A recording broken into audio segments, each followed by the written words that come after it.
of nice because it makes us more kind of like artists instead of robots.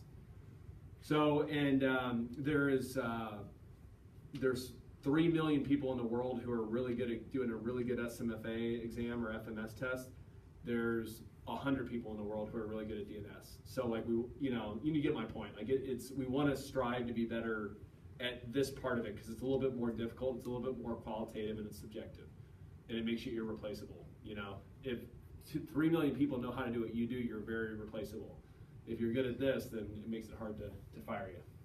All right, let's start in a 90-90 position now. Whoever wants it. Show, you feeling it again? Sure. You want to volunteer?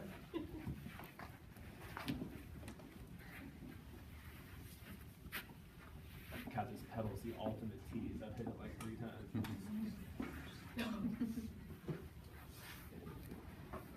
Okay, so the first part of the intra-abdominal pressure test is whether or not they're able to maintain position. So if I put her in a 90-90 position, so it's going to get confusing. You'll hear different teachers describe this position different ways. 90-90 and 3-month model are basically the same, all the same. So I need to keep her rib cage down. Really good job. And then if we look at the babies who are developing physiologically at 3 months, you'll never see space here. So you'll see a lot of our patients who are exercising this position, they'll immediately want to go, they're basically training in this open scissored position from this. In fact, I mean, if you go to a local gym, very rarely do you see this right. And what ends up happening then, this becomes a lot of work on the rectus femoris and our hip flexor. So when we get to the exercise portion, I'll show you how we cue this. But for now, for the sake of the test, we hold the legs in this position, hold the rib cage down, and then we simply ask them, when I remove my hands, if they're able to maintain this position. Okay, and then like some people who have like a pretty strong kyphosis will always want to be sure that we've supported the neck well. And then I'll show you here in a second how we can use this position to exercise everything. So once we have this right, I can train your deep neck flexors, we can train arm leg movement against this intra-abdominal pressure. It's just like unlimited just from this position, but we got to get this part right first.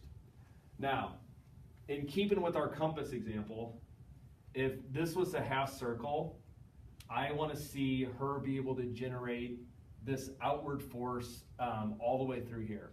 So what intra-abdominal pressure is it's the ability to do this, expand out, instead of that, which is a brace. There's a huge difference. If I do a brace, I can no longer throw a baseball. If I have good intra-abdominal pressure, I still stabilize my spine as I can relax, explode, and be explosive. Like if I'm a batter in baseball here, I have intra-abdominal pressure constantly here, and relaxation so important. I'm sorry. If it was perfect, it would be no problem. If I was here, you'll never see a Major League Baseball pitcher sit here with the bat still, do you? What do they do? Even if you'll see this. Why? Relaxation. This allows them to be able to relax.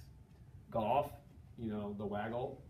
No good golfer starts from zero and just starts their swing. They're all gonna like do something to kind of like prime the system, get everything right, and then boom, they start. That is all in an attempt to be able to relax their body. If you want to be good at adjusting, for PTs and chiros in a room, you'll have yourself so relaxed. Like if we're teaching an adjusting seminar, I actually have the Core 360 belt on all the chiropractors or PTs. And they learn how to create pressure and how to be quick with thrusting. So it applies to everything.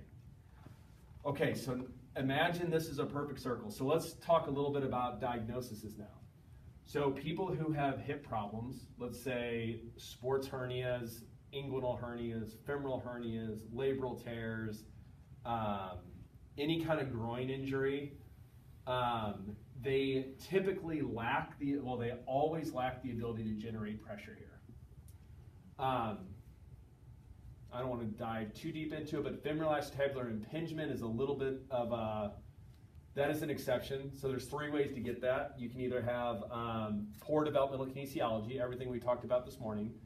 You can have, you picture the wrong parents, the way your genes came together with your parents. In certain parts of the world, they have, you know, different structures of the hip. And then the third way, so the expert in the world right now is a guy named Philippon at Hawkins Stedman Clinic at Vail. His main guy, one of his main guys, is in St. Louis, who I work with, Dr. King. So I've talked to him quite a bit, and the other guy's in Nashville. Who's from Nashville? Thomas Bird. So if you ever have a hip case, it's going to Thomas Bird. And so anyways, I got to talk to both of those guys, and they believe this influx of femoral acetabular impingement is because of early rotational sports.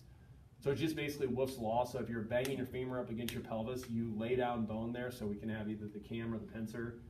But now here's the part that matters. How do you know whether or not they need surgery? Because the severity of the MRI does not matter. That's the one thing we're learning, just like the labrum of the shoulder. So we can't just say, oh, you got a nasty looking arthrogram, we need to do surgery.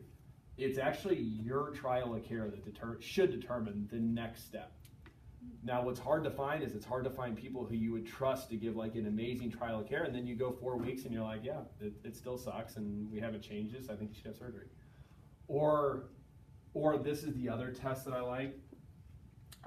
So people with femoral acetabular impingement, from a physical exam test, they will get pinched here and they'll get pinched with internal rotation. If they get pain with this and you're able to take that pain away with the treatment session, meaning you have a treatment session, you come back to those tests and they're better, their prognosis is pretty good. If you come back and it's the same, you're still going to run them out on trial of care, minimum 3 weeks. But the prognosis at that point, I think, goes down. That's been my experience. And I've gotten burned a couple times on them. So, yeah, like you could have the most tiny labral tear, but it's in the perfect spot. It keeps driving them nuts, and they end up having surgery. And you'll have the next person who's got a massive labral tear, and they're able to do great, you know. So you don't know till you try. All right, so anyways, those are kind of the conditions that you see with this. When people, they'll have like this sucked in right here. So when people have hip problems, one of the main things they need to learn from the beginning is how to stabilize their hip joint against the pressure here. Yes, way to be a stud. Perfect. What about SI problems? Will they refer to the same spot on the front? Yeah, you will see it. It's not as direct as a correlation. SI joint's interesting. So in low back pain, what % of low back patients do you think have SI joint as their pain generator? If you had to say. The generator? As the pain generator. Minimal. Yeah, that's right. What So do you say? Minimal. Minimal. It's like, they say it's like 7%. I think at times that might even be high. That doesn't mean that it's good to have stiff SI joints. Like if it's stiff, then we can mobilize them or we can manipulate them.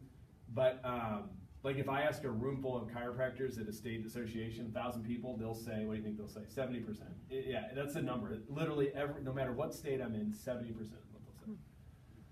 So SI joint pain as the pain generator is probably a little bit overstated.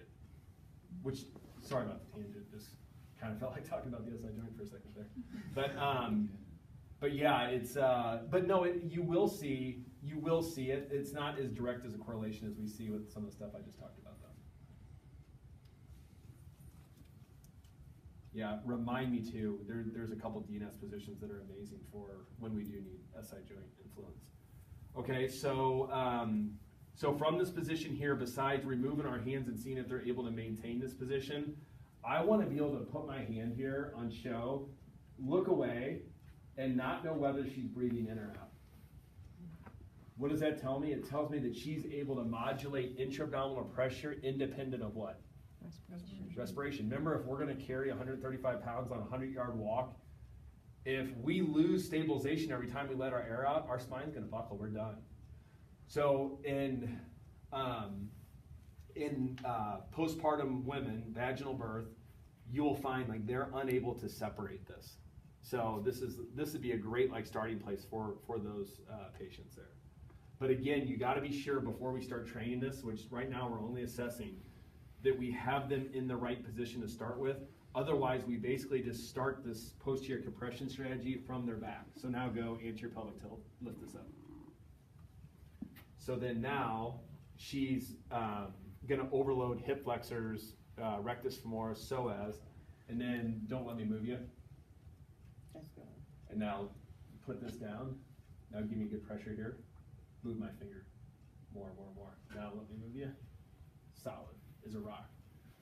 So that's also like a good as far as like buy-in for the patient. A lot of times I'll like let them feel on a muscle test what it feels like. This is not a hip flexor muscle test, by the way. What is this? This is a test to assess hip flexor against intra-abdominal pressure.